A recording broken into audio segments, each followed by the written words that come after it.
phone store is single. Period. Okay. I guess that's it for now. Period. Love you bunches and oodles. Period. Grandma. Period. She pushed send. Phew, that took forever and a Sunday. Why does everybody think sending texts is so much better than talking? It was just one of the things about this generation she found confusing.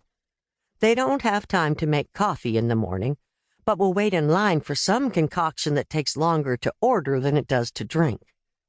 They spend hours on their phones and have to be in constant contact with their friends. Can't they be alone with their own thoughts for more than 2 minutes? And that son of hers? He never leaves home without his phone, but does he use it to call his mother? On the other hand, her daughter-in-law called too much. Claudia tried. She really did. She couldn't help that she was just so darn annoying. It must be genetic. Claudia's mother practically invented the trait. Mish had tried to warn Bobby not to marry her. After all, looks fade, but irritating lasts forever. He didn't listen, of course. Just had to have the pretty cheerleader on his arm. He didn't even seem to like her anymore, and he talked to her like she was a few peas short of a casserole. Mish couldn't remember the last time she'd seen him really happy. She'd even begun to wonder if he had a fling on the side. She looked again at the empty recliner. "I kept asking you to talk with him," she said. "He probably wouldn't listen, but you could have tried. Or maybe he would have come to church with us again if you'd asked." The phone in her hand suddenly dinged, and Mish nearly dropped it in surprise. She smiled as she realized Livy had written back. "Hi, Grandma. Great to hear from you. Congrats on your new phone. School's great. BF treats me just fine. See you at Xmas. Love you too." It took Mish a while to translate the message, but she figured this must be that text-speak people talk about. She studied it to make sure she got it all so she could use it right next time. "I'm gonna be hip," she thought with a smile. "Hipper than Opal, anyway." She looked at the recliner again. "Oh, Floyd, you wouldn't believe how much people are willing to pay for a telephone. Some of them cost more than that fancy Lamousin bull we bought years ago to breed with our herd. And I saw a woman buying 3 of them for her teenagers. Can you imagine trusting a kid with an $800 phone?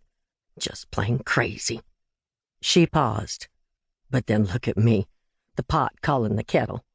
I'm sitting here having a conversation with my dead husband. And no offense, but you ain't much of a conversationalist, Floyd. Of course, you never was, but that's another matter." Just then her phone dinged again, and she grabbed it to see if it was another message from Livy. But no, she didn't recognize the number. I enjoyed talking with you and would love to continue our conversation. Free for breakfast tomorrow?" Well, that sounds dandy, but who's it from?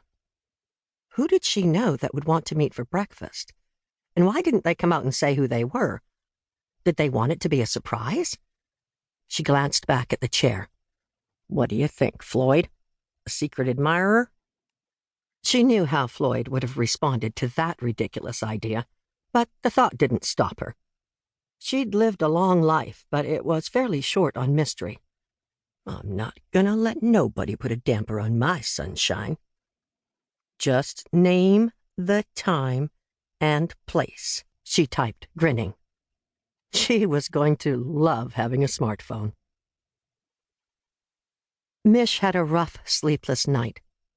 She awoke from a dream in the wee hours of the morning with a sudden realization. She hadn't given her phone number to anyone but Olivia. Nobody she knew could have texted her and invited her to breakfast. It had to be a wrong number. She felt so foolish. It should have been obvious, and she figured a smart